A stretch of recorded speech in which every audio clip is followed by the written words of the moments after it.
¿Quién era realmente esta personalidad a la que tanto la Marina Imperial, la Kriegsmarine y la Marina Federal dedicaron sus barcos? Maximilian, conde de Spee, nació el 22 de junio de 1861 en Copenhague. El 23 de abril de 1878, a los 17 años, ingresó a la Marina Imperial. En los 34 años de su servicio, tuvo una carrera notable. Así, después de mandos a bordo como comandante, entre otros, huyó siendo jefe del Estado Mayor de la Estación Naval del Mar del Norte, así como contraalmirante de buques de reconocimiento y de la Tercera Escuadrilla. Su último destino en tiempos de paz fue a partir del 4 de diciembre de 1912, cuando fue nombrado jefe de la Escuadrilla de Cruceros en Asia Oriental, y en 1913 fue ascendido a vicealmirante. El conde Spee es descrito como una personalidad con altas cualidades humanas, militares y marineras, y fue apreciado tanto por sus superiores como por los soldados. Durante 2 años, como almirante de la Escuadra de Asia Oriental en 1914, ahora tenía otro destino. Sin embargo, cuando en el mes de agosto estalló la Primera Guerra Mundial, el conde tuvo que permanecer al mando de su escuadra de cruceros. Ahora bien, era consciente de su posición lejos de Alemania y de la necesidad de evaluar la situación con precisión. Fue así que con toda probabilidad llegó la declaración de guerra de Gran Bretaña al Imperio Alemán, el 4 de agosto de 1914, y luego Japón, que ya se había mostrado hostil anteriormente, seguiría este ejemplo. La estación de radio marina alemana en la isla de Yap, situada en un grupo de islas en el Pacífico Occidental, y que pertenecía al Imperio Alemán desde 1898, fue destruida por la Marina Británica después de que Japón la tomara. El conde Graf Spee se quedó completamente sin comunicación con Alemania, totalmente solo. Pero para poder participar también en las acciones bélicas llevadas a cabo por Alemania, había llevado su escuadra, reforzada por varios barcos más pequeños, a la costa oeste de Sudamérica. Desde ahí, luego se separó de 2 barcos. El pequeño crucero Nürnberg fue enviado de regreso a Honolulu, la Ruta Azul, donde se debía localizar la fuerza principal de la Royal Navy, y el pequeño crucero Emden, Ruta Verde hacia el Océano Índico. En las Islas de Pascua, el pequeño crucero Leipzig y el capitán de fragata Johannes Haun, así como el pequeño crucero Dresden y el capitán de fragata Fritz Lüdecke, se unieron a su escuadra. El 1 de noviembre de 1914, ocurrió que la escuadra de cruceros alemana se encontró frente a la costa chilena con una fuerza naval británica de tamaño similar al mando del contraalmirante Sir Christopher Cradock. De ahí se desarrolló la batalla naval de Coronel. Entonces dejan a Dresden atrás y también entra el combate con 4 nomás, con los 2 pesados y los 2 livianos. Así que están 4 contra 4. Y en 1 hora, en 55 minutos, se terminó la batalla. Los alemanes no tuvieron un solo muerto encubierto.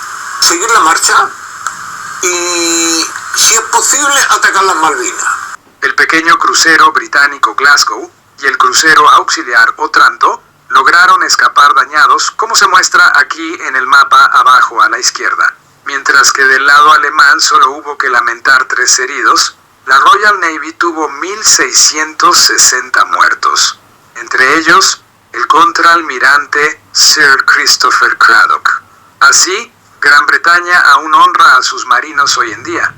Por su victoria en Coronel, el vicealmirante Graf Spee fue condecorado con las 2 cruces de hierro, pero lo más importante era que ahora el Pacífico Oriental y la costa oeste de Sudamérica, entre Panamá y el Cabo de Hornos, estaban en manos alemanas. Con esto, el prestigio inglés también quedó gravemente dañado, porque la batalla naval de Coronel le mostró al mundo que la marina de guerra inglesa no era invencible y que incluso podía ser derrotada por la marina de la potencia continental de Alemania. Por eso, el conde Spee también era consciente de que la marina británica no iba a dejar pasar esa derrota y haría todo lo posible por encontrarlo y destruirlo.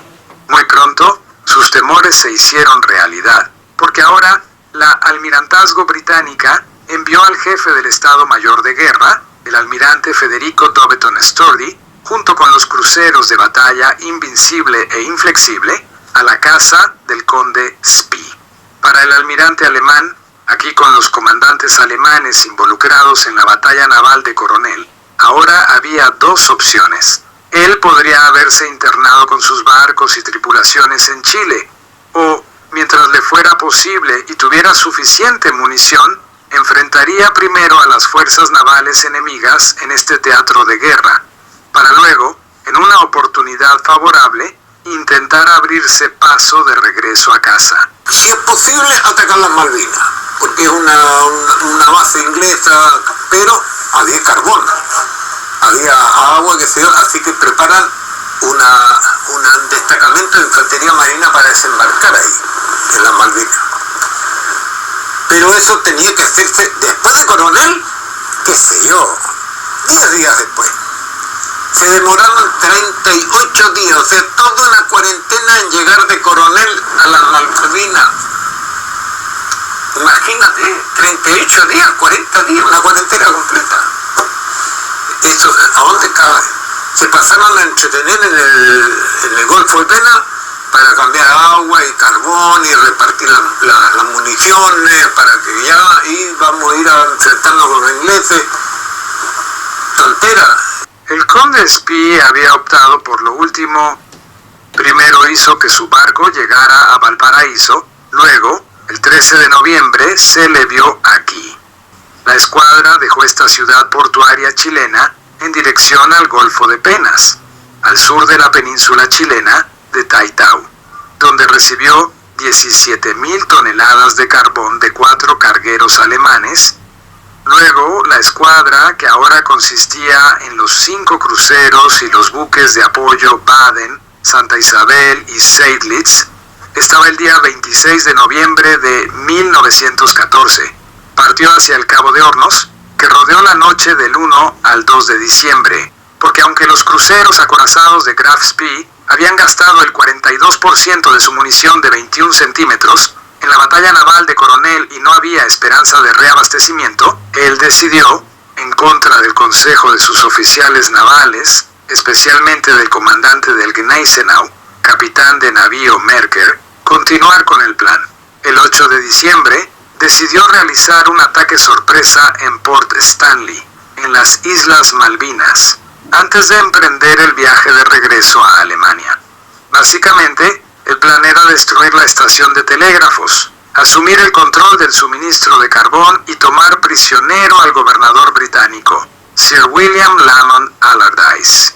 Pero lo que el conde Spee no podía imaginar, aquí se le ve a él y a los otros comandantes en la llamada sala de guerra del Scharnhorst, es que justo en Port Stanley habían llegado los 2 cruceros de batalla británicos para cargar carbón.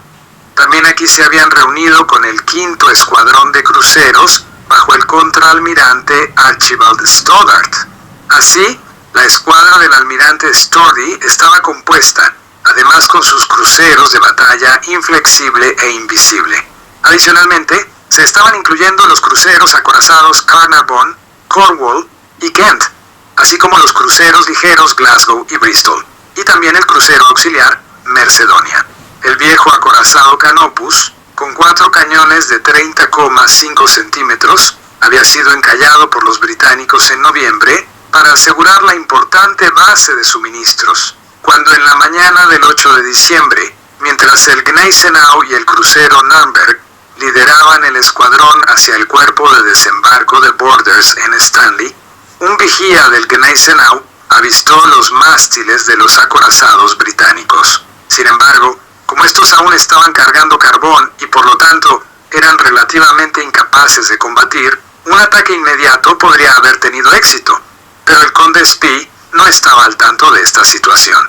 Cuando el almirante británico recibió el informe sobre la proximidad del escuadrón alemán, ordenó de inmediato suspender la carga de carbón. Al mismo tiempo, el Kent, que estaba en guardia de alerta, zarpó y el Canopus, que estaba encallado para la defensa del puerto, abrió fuego contra el Gneisenau y el Nürnberg, con sus cañones de 30.5 centímetros, aunque los disparos quedaron cortos. Pero con eso, el conde Spee comprendió que su plan de desembarco había fracasado y la flota británica comenzó la persecución. El 1 de diciembre, toda la escuadra británica zarpó de Port Stanley y enfrentó a la escuadra de Asia Oriental de Spee que se acercaba. Al notar la superioridad enemiga, el conde ordenó a sus cruceros ligeros separarse de la formación para que tuvieran una oportunidad de escapar. Con esto, al menos ellos tendrían una oportunidad de escapar frente a la superioridad enemiga. Pero esta decisión llegó demasiado tarde, ya que ahora los cruceros blindados británicos Kent y Cornwall, y poco después también el Glasgow, habían comenzado la persecución de los débiles barcos alemanes. Con la apertura de fuego del Scharnhorst y el Gneisenau sobre el Invincible, había la batalla naval en las Islas Malvinas. Al fondo se pueden ver los barcos alemanes, pero a pesar de 23 impactos, el fuerte blindaje del crucero de batalla no se dejó impresionar. Además, el almirante Surrey no se arriesgó, y aunque tenía una clara superioridad, hizo que sus cruceros de batalla salieran del alcance de los cañones alemanes. Desde allí, respondió al fuego a tal distancia que los cruceros blindados alemanes apenas podían distinguirse a través del humo en el horizonte y por momentos solo podían responder con sus 2 torretas de artillería pesada. Pero después de 3 horas de combate, la lucha desigual terminó. Tras recibir graves daños y sufrir grandes pérdidas, la Scharnhorst hizo un último ataque fallido con torpedos contra los británicos, pero sus daños habían sido demasiado graves. A las 4:17 de la tarde, el buque insignia alemán se hundió con toda su tripulación, incluido el almirante Graf Spee. Pero a las 5:30 de la tarde, también quedó sellado el destino del segundo crucero blindado alemán, el Gneisenau. Después de que la mayoría de la tripulación ya había caído y el barco presentaba una imagen de completa devastación, el resto de la tripulación decidió hundir el Gneisenau ellos mismos, abriendo las válvulas. Casi todos los marineros alemanes murieron en el proceso, incluido el hijo menor del almirante, el teniente de navío Heinrich von Spee, de 21 años. Y cuando el pequeño crucero Nürnberg fue alcanzado y destruido por el Kent, también su hermano mayor Otto, como teniente de navío, estuvo entre los caídos. Luego, marineros británicos reportaron que algunos marinos alemanes, de pie junto a un bichero en la popa del Nürnberg, hundiéndose, ondearon la bandera imperial alemana hacia el enemigo pese a la situación, hasta que también fueron arrojados y tragados por el mar. Excepto por Dresden, que logró escapar. Los demás cruceros pequeños fueron hundidos. En total, en la batalla naval de las Islas Malvinas, 6 buques de guerra alemanes habían sido hundidos. Además del almirante y sus 2 hijos, murieron otros 2.200 marineros. En el cementerio municipal de Punta Arenas permanecen los restos de Albert van Spanke, que en 1914 ocultó al crucero Dresden en los canales magallánicos. En este mismo sector están los restos del almirante Maximilian von Spee, victorioso en la batalla de Coronel el 1 de noviembre de 1914 y fallecido en el combate frente a las Malvinas el 8 de diciembre de ese mismo año, 1914.